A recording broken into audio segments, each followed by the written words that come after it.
श्री ओम करणी, श्री ओम करणी, श्री ओम करणी, श्री ओम करणी। नमस्कार। कल माँ का चमत्कार, ऐसा चमत्कार जो हजारों हजारों आदमियों ने अनुभव किया,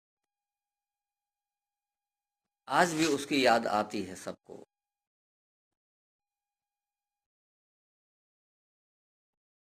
दिनेश नाम का लड़का बांसवाड़ा के एक गांव का रहने वाला, माँ की कृपा हो गई तो कल के प्रसंग में लगभग 1.5 माह वो लड़का यहाँ रहा। थोड़ा बहुत खाना पीना शुरू भी हो गया था। सहारे के साथ में वह थोड़ा परिक्रमा जितना सा चल भी लेता था। अब वह लड़का अपने माँ बाप को कहता है कि गांव चलो। माँ बाप तो इंतजार ही कर रहे थे, लेकिन जब तक लड़का नहीं बोलेगा तब तक नहीं कहेंगे माँ बाप कुछ भी। वो उसको चलने के लिए नहीं कहेंगे, क्योंकि उनको तो अटूट विश्वास हो गया था कि लड़के के माध्यम से कोई बोल रहा है तो माँ ही बोल रही है। गांव चले जाते हैं। लड़का का स्वास्थ्य समय समय ठीक हो रहा है और वह जल्दी ही यह निर्णय ले लेता है कि हर चांदनी चौदस को देश लोग जाके माँ के दर्शन करने। प्रारंभ के कुछ महीनों में पिता साथ लेकर आता है। अब टैक्सी नहीं, अब वह बस में बैठने की स्थिति में आ गया है। आराम से आते हैं, 3-4 रोज ठहरते हैं और तब जाते हैं। पूर्ण स्वस्थ हुआ लड़का अकेला आने जाने लगा और अब अकेला ही आता है और अकेला ही जाता है। अब तो उसने गृहस्थी भी बसा ली है। मेरी उससे बात हुई फोन पर, क्या करता है आजकल? तो कहा डेयरी खोल रखी है, दूध गांव से कलेक्ट करता हूं और वही मैं सप्लाई करता हूं। तो धंधा भी शुरू हो गया।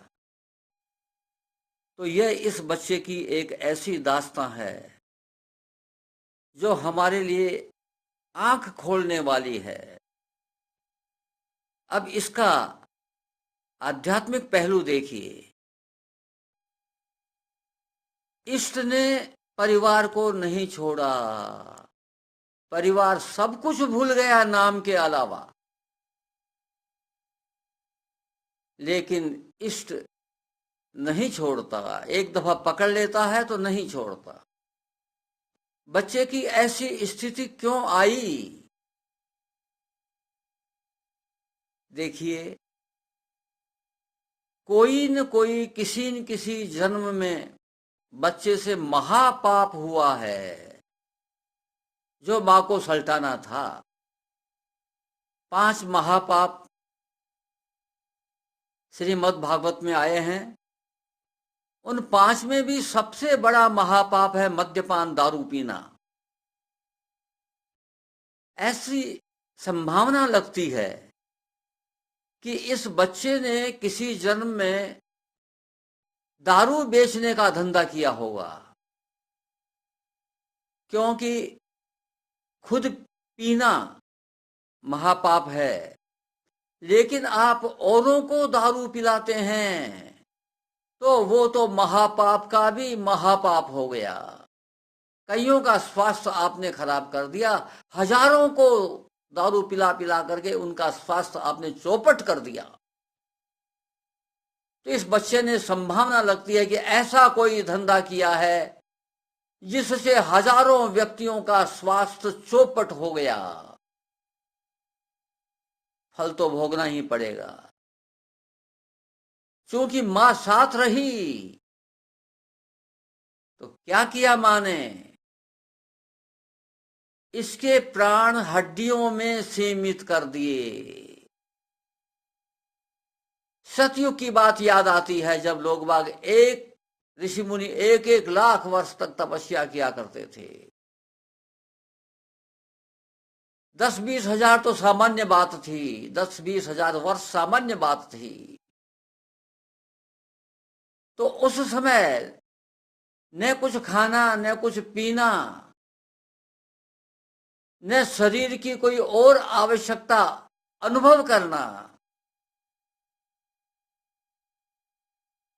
संसार से हट जाना, और संसार से हटना ही प्रभु का ध्यान है।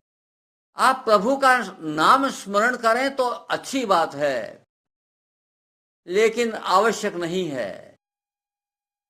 दो ही चीज हैं इस संसार में, संसार और चेतन तत्व प्रभु। आप संसार से हट गए तो स्वमेव चेतन तत्व के पाड़े में आ गए, उसके खेमे में आ गए। तो ये बच्चा संसार से हट गया, मां ने इसको संसार से हटा लिया। कुछ महीनों तक तो बीमारी की प्रारंभिक अवस्था में माँ बाप इसको लिए लिए इधर उधर कई पैथीज का चक्कर लगाते हुए डोलते रहे। फिर हार कर वे भी थक गए और वे भी इसकी मृत्यु का ही इंतजार करते रहे। जब ये स्थिति आ गई कि ये बच्चा न खाता है न पीता है न बोलता है न लेट्रिन पेशाब की आवश्यकता इसको होती है, यानी इसको संसार से, अब इस शरीर संसार का अंग है और इस शरीर से भी इसको कोई लेना देना नहीं है। इसकी जबरदस्त तपस्या हो रही है, यह तप है, न चाहते हुए तपस्या, न सोची समझी, बिना सोची समझी तपस्या। ये इष्ट का विधान है, ये इष्ट की व्यवस्था है। इस बच्चे से तपस्या करवाई जा रही है इष्ट के द्वारा। जब तपस्या का समय पूर्ण होने को आता है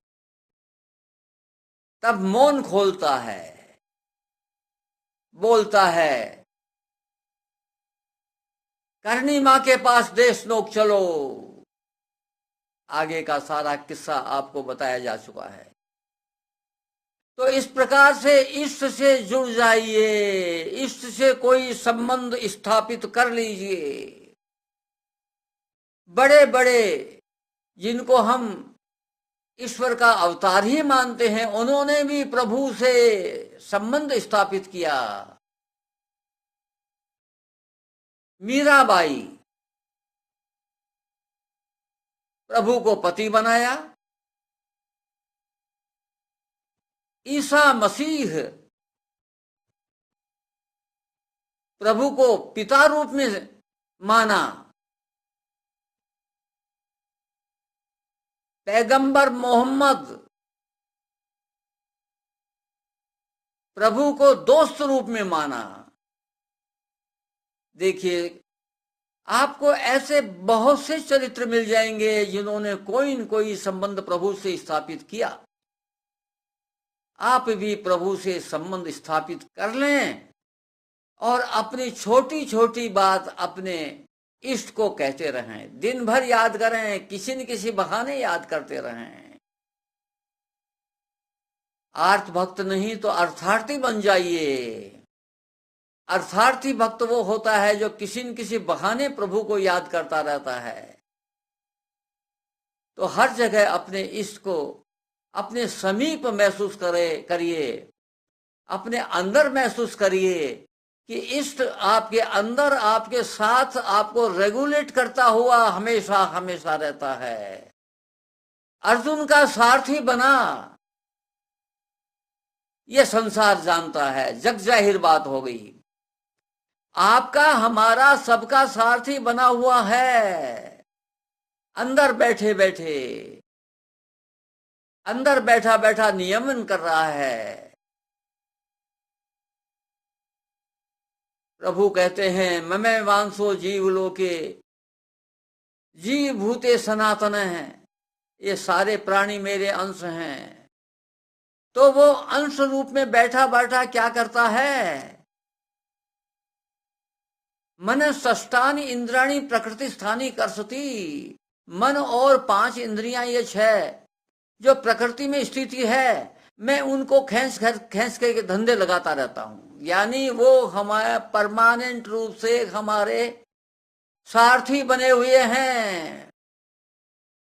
ये भगवान कृष्ण खुद श्रीमद् भगवत गीता के 15वें अध्याय के 7वें श्लोक में कह रहे हैं। पकड़ लो इस बात को, कोई न कोई प्रभु से रिश्ता बना लो, यही आत्मकल्याण का रास्ता है। आज बस इतना ही। नमस्कार।